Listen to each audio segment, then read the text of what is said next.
Salut à tous. Vous pouvez me dire ce qu'on attend pour exiger la démission immédiate de nos dirigeants?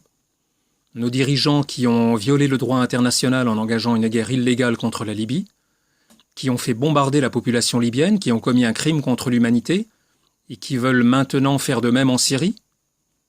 Un gouvernement visiblement aux ordres de Washington et de l'État d'Israël, qui a fourni illégalement des armes aux rebelles syriens, c'est-à-dire aux terroristes islamistes, et qui maintenant fait mine de combattre ces mêmes terroristes?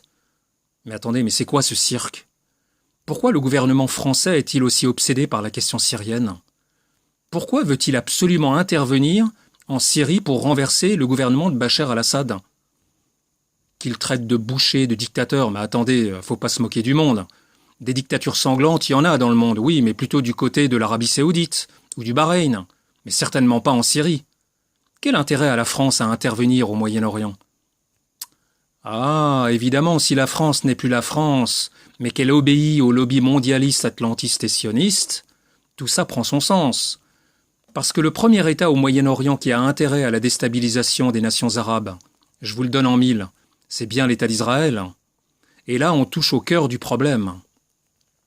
Vous avez remarqué, nous sommes dans une société qui n'aime pas aller au fond des choses, qui en fait ne veut pas rechercher la cause véritable des problèmes, tout simplement parce que c'est elle qui cause ces problèmes. Pour en revenir au massacre du vendredi 13 novembre, nous voyons d'ailleurs notre cher président François Hollande qui décrète l'état d'urgence. Mais attendez, mais c'est pas l'État qui a été visé par ce massacre du vendredi 13 novembre. C'est le petit peuple de Paris qui a été victime de ces atrocités. Et d'ailleurs, à ce sujet, je précise que le mot attentat, qu'on utilise maintenant systématiquement, signifie en propre une action de violence commise contre les institutions d'un État. Et en l'occurrence, les institutions de l'État français n'ont absolument pas été inquiétées de ces événements. Ni les institutions de l'État, ni les représentants de l'État d'ailleurs. C'est toujours le peuple qui paye pour les crimes de ses dirigeants. Et c'est pour ça que toute cette histoire est vraiment très suspecte. Et d'ailleurs, pour rendre hommage aux victimes de ce massacre, nous pourrions, tous les Français, pourraient éteindre leur poste de télévision pendant au moins une journée.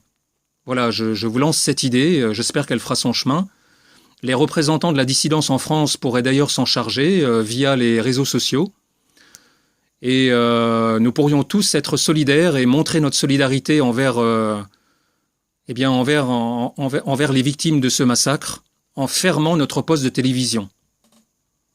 Ben oui, je rappelle que la télévision est l'arme par excellence du contrôle mental du pouvoir.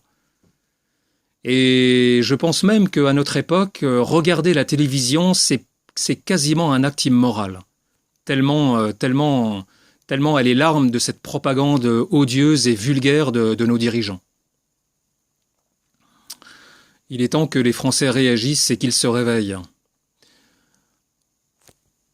Et en même temps, ce serait une manière de montrer à nos chers dirigeants que nous ne sommes peut-être pas les moutons qu'ils croient que nous sommes. Et qu'il y a encore en France un esprit de rébellion qui peut naître, qui peut surgir quand les circonstances le nécessitent, quand les circonstances l'exigent. Et je pense que là, c'est bon, le massacre du vendredi 13 novembre, c'est la petite goutte qui fait déborder le vase. Il y en a assez d'être manipulés et d'être menés à l'abattoir comme un troupeau de moutons. Parce que c'est exactement ce qu'ils veulent. Hein. Pour eux, nous ne sommes que des moutons destinés à l'abattoir. C'est exactement ça. Alors tous ces tristes événements, évidemment, sont annoncés par l'eschatologie des grandes religions, qui annonce pour l'humanité une période de trouble à la fin des temps, une période de troubles, de massacres, de tueries, de falsifications, de tromperies, exactement ce que nous sommes en train de vivre.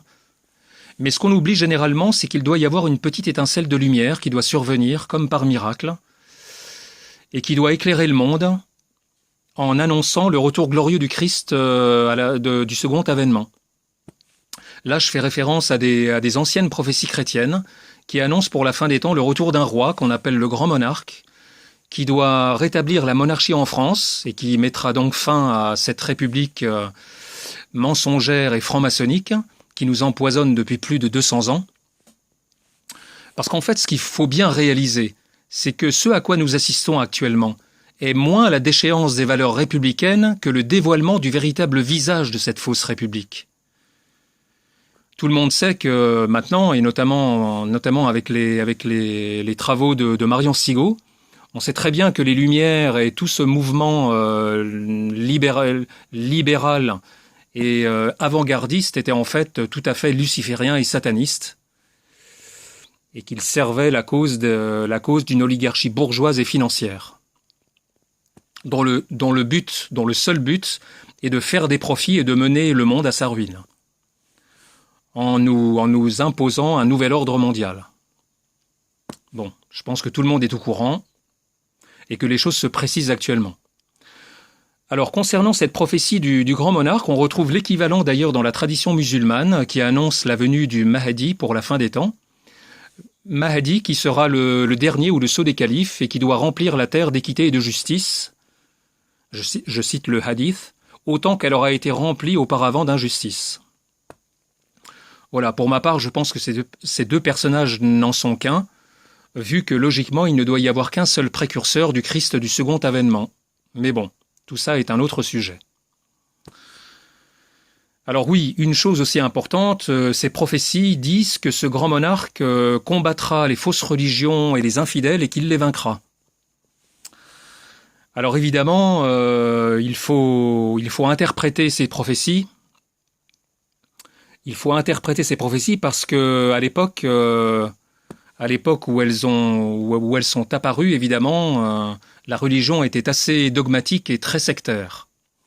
En fait, et c'est ma conviction personnelle, je pense que les fausses religions dont il s'agit sont en particulier le sionisme et l'islamisme, qui sont en quelque sorte les contrefaçons sataniques du judaïsme et de l'islam.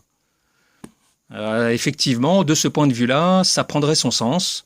Ce grand monarque serait en quelque sorte le justicier qui viendrait nous délivrer de ces deux calamités que sont le sionisme et l'islamisme. Enfin voilà, je souhaite vraiment courage à tous, courage aux familles des victimes. Et pour finir, je citerai cette phrase que les chrétiens de France citent souvent. « Vive le Christ, roi de France, vive le roi, lieutenant du Christ ». Merci à tous, à bientôt.